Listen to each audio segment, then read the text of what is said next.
Now, as 2022 ends, let's have a look at the Rugby World Rankings, and do you think they reflect reality? And I thought you were going to score. Ask a better question, you get a better answer.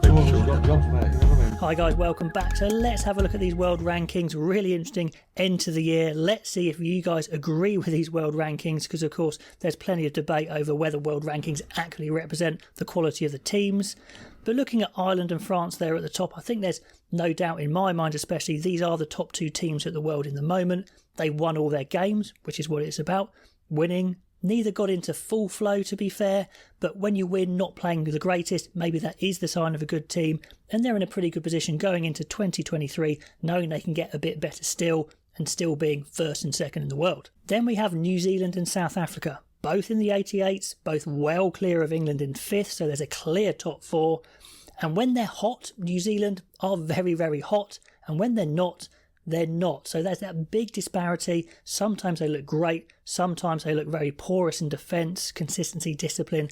So a few issues there still, but they're definitely capable of doing great things. I mean, the way they took the Welsh pack to the cleaners was impressive. Now, I think along with France, South Africa on paper have the scariest team, but at times when they're in those scoring zones, they've been a bit too simple, I think. They've got the players just to push the envelope a bit more and still play a core of a traditional game. Now, I think 4th is a decent reflection of them converting their chances, but they'll definitely feel they could beat any of those 3 sides above them. Now, England are in 5th, and you could argue they don't seem like a 5th place side in the world. They should be a bit lower, but they had a big points buffer, but that's been brought down a bit. And they're definitely nowhere near top 4 in quality, that is for sure. But they do have the muscle. If they play a simple game plan, they think they could be able to outmuscle those sides below them. But again, those sides below would fancy their chances at the moment for sure.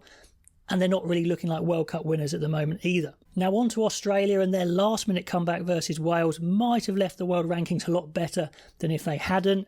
They're capable of winning big games, we know that, and playing very well, but they're also capable of being very off it and losing to sides like Italy, no disrespect to them. Then down to Scotland, who may well feel they're a better side than 7th, considering some of the unbelievable attack they've been doing and the tries they've been scoring.